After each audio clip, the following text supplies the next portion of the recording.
Yo yo yo! Salut les turfeuses, salut les turfeurs, bienvenue pour un nouveau pronostic de Benoît Requin. Ok, place au pronostic du quintet du jeudi 15 février, direction Cagnes-sur-Mer pour le prix Jules Roucayrol. Trop attelé, 2925 mètres, 15 partants, réunion 1, course 1, indice de confiance 3 sur 5.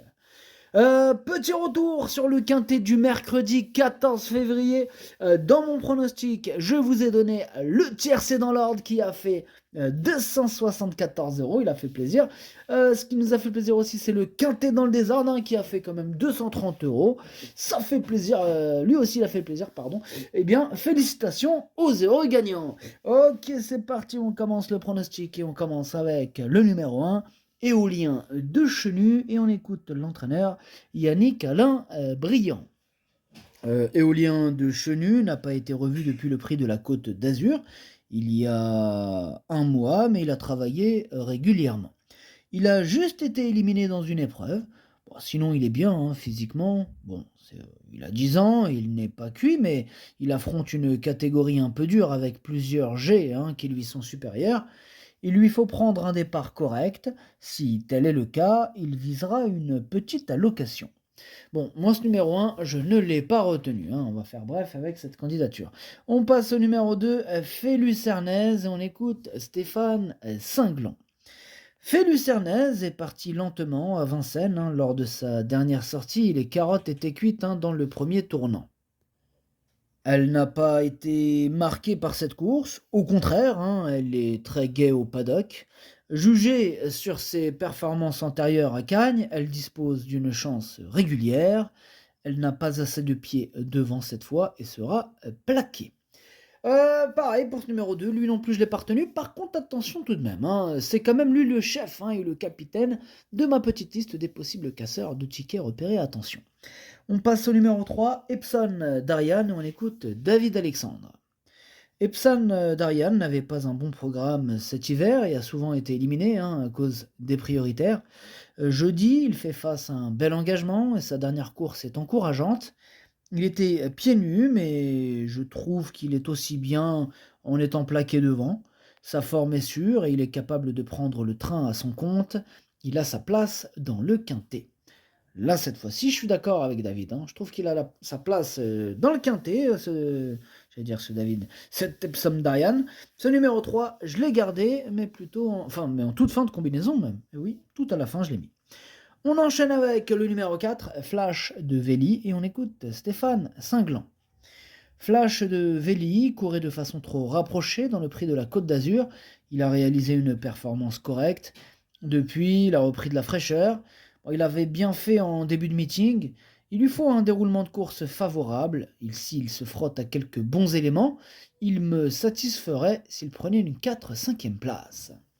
Eh bien, ce numéro 4, lui, par contre, je ne l'ai pas retenu. Par contre, attention, c'est lui mon gros regret. C'est lui mon cheval de complément en cas de non-partant. Donc attention, possible cassage en vue. On passe au numéro 5, Douglas Dupont, et on écoute Nicolas Hench. Douglas Dupont a encore fourni une bonne fin de course dernièrement, même s'il a dû se contenter de la 6e place. Auparavant, il s'était classé 5e d'un quintet bien composé. Malheureusement, il ne s'élance pas très vite et doit ensuite subir. Il est toujours au top et l'engagement est favorable. À l'issue d'un bon déroulement de course, il devrait s'immiscer dans le quintet. Eh bien, moi, ce numéro 5 me plaît bien. Je l'ai gardé et je l'ai mis d'ailleurs 5e. On enchaîne avec le numéro 6, Girolamo, et on écoute Pierrick Lemuel.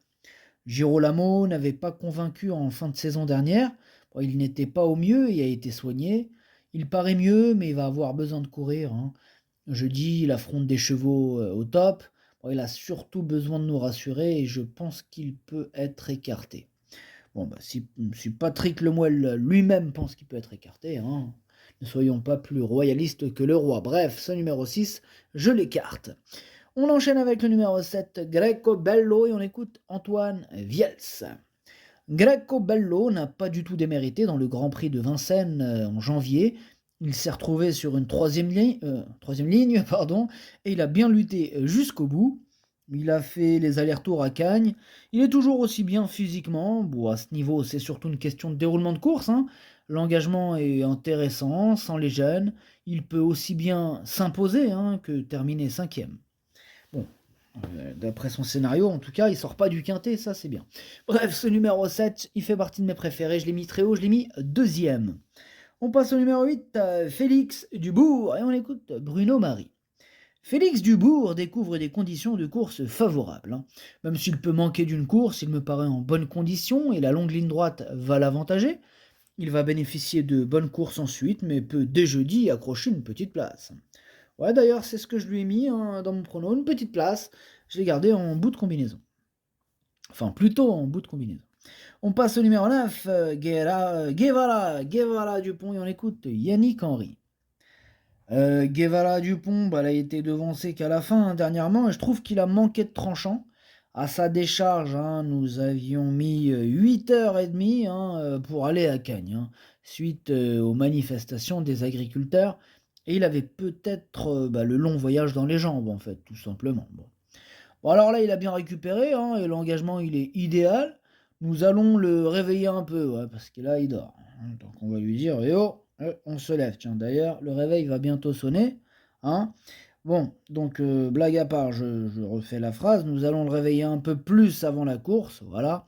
Il doit terminer dans les 3 premiers. Bon, bah, il est super chaud, Yannick Henry, hein, il doit terminer dans les 3 premiers, nous a dit. Bah, d'ailleurs, c'est ce que je lui ai fait, une place sur le podium, hein, je l'ai mis troisième. On passe au numéro 10, Galba Ringit, et on écoute Romain Derieux. Galba Ringit, hein, n'a pas eu des courses faciles, hein, dans la capitale cet hiver. C'était un peu dur, hein. Oh là là, quel hiver. Voilà, il découvre un bel engagement, fermé ici, hein. Bah, il se plaît à Cagnes où il a toujours bien couru. Il me paraît compétitif, hein, à ce niveau. Le matin, bon, il n'est pas démonstratif, mais il semble quand même en bonne forme, hein. Il peut aller de l'avant, bah, un atout à ce niveau, hein, faut le reconnaître. Il devrait bien courir. Il devrait bien courir, nous dit Romain Derieux. Merci Romain. Ce numéro 10 fait partie de mes préférés. Moi j'y crois, je l'ai mis quatrième, hein. On passe au numéro 11, Dorouk, et on écoute Gérard Marty. Dorouk a toujours envie de courir et vient de le montrer à Bordeaux où il a réalisé une belle ligne droite alors qu'il rendait la distance, hein. Voilà, le chrono, il est très bon, hein. Dans l'immédiat, bon, bah, il n'est pas embêté par ses problèmes de jambes, alors j'en profite. Voilà. Bah, j'ai opté pour cette course, hein, plutôt que Vincennes le lendemain. Ah, c'est un bel engagement fermé, hein. Il est compétitif pour une place, hein. Oula, il nous fait peur, Gérard Marty, avec son numéro 11. Moi, je le vois pas tant que ça, hein. Bon, je l'ai pas retenu, mais il est quand même en plein milieu de ma petite liste des possibles troubles faits. On passe au 12, Jimmy Dupomereux, on écoute David Signé. Bah, Jimmy Dupomereux n'est pas le cheval à faire 600 mètres rapide, hein. Bah là, il avait eu des courses assez dures, hein, auparavant, et j'ai voulu courir à l'abri. Bah, depuis, il est revenu à Cagnes, hein, et tout va bien. L'engagement est parfait. Il est capable de jouer un premier rôle. Eh bien, ce numéro 12, c'est tout simplement lui mon préféré. Et bien sûr, je l'ai installé en tête. On passe au numéro 13, El Presidente, et on écoute Jean-Marie Roubaud. El Presidente tire ses dernières cartouches, hein. Voilà, faut le dire. Ah, il a 10 ans, hein, il a ses gains, hein. Ah, c'est compliqué pour lui, ah, c'est pas facile. Bah, sinon, il est en condition et il découvre un bel engagement fermé. Aussi, bah, je le présente, mais bon, il aura fort à faire, hein, d'autant qu'il est dépendant du parcours, hein. On prendra une décision après cette course. Bon, bah, on va les laisser décider après la course. En attendant, moi j'ai déjà décidé, hein, je ne le garde pas. Voilà, je ne le retiens pas, mais il est à l'arrière de ma petite liste des possibles troubles faits. On passe au 14, c'est Frenchman, et on écoute Pierrick Lemuel. Bah, Frenchman, il découvre un engagement idéal, hein, au plafond des gains. Il est un peu moins à l'aise à gauche, hein, mais il avait très bien couru sur ce parcours l'été dernier en jouant de malchance, hein, bon. Voilà, c'est son objectif du meeting, hein. Je vais être déçu, hein, s'il ne termine pas dans les 3 premiers. Ouais, bon, bah, moi je le vois pas dans les 3 premiers, mais je le vois quand même à l'arrivée. Voilà, je l'ai gardé, je l'ai mis sixième. Et on termine avec le numéro 15, Divine Monceau, et on écoute Charlie Mautier. Divine Monceau n'a pas couru depuis fin décembre, hein, car j'ai volontairement attendu cet engagement idéal sur une piste plate et réservée aux vieux chevaux, hein. Bon, elle tire ses dernières cartouches, mais elle n'est pas cuite, attention. Elle affiche même une excellente condition physique à l'entraînement et j'effectue le déplacement pour elle, hein, voilà. On se déplace juste pour elle, t'imagines toi? Bah oui mon copain. Bon, je vous le dis tout de suite, elle peut accrocher la 5e, voire la 4e place à l'issue d'un bon parcours. Ouais, faudra le bon parcours, en effet, ça pas du tout une impossibilité. Ce numéro 15, il me prend la tête. Moi, c'est un regret, c'est mon 2e cheval de complément au cas de nos partants, donc attention tout de même. Le pronostic, ça donne 12, 7, 9, 10, 5, 14, 8, 3. Merci d'avoir suivi cette vidéo. N'hésitez pas à mettre un pouce bleu si la vidéo vous a plu. Pour accéder à tous mes tickets pour la course du Quintet, rendez-vous directement en description de la vidéo. À jouer avec modération. Bonne chance. Chopez-le moi. Ciao.